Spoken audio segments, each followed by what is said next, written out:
Here we have the Whirlpool washing machine.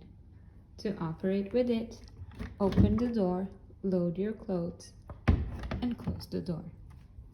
Then you can load here the detergent, here the pre-washing detergent, and here the softener.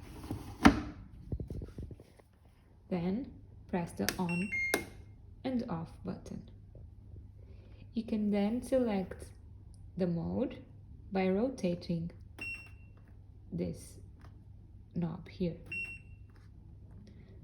Here, delicate, 1 hour and 8 minutes. You can check the temperature on this button here. Then press play to start.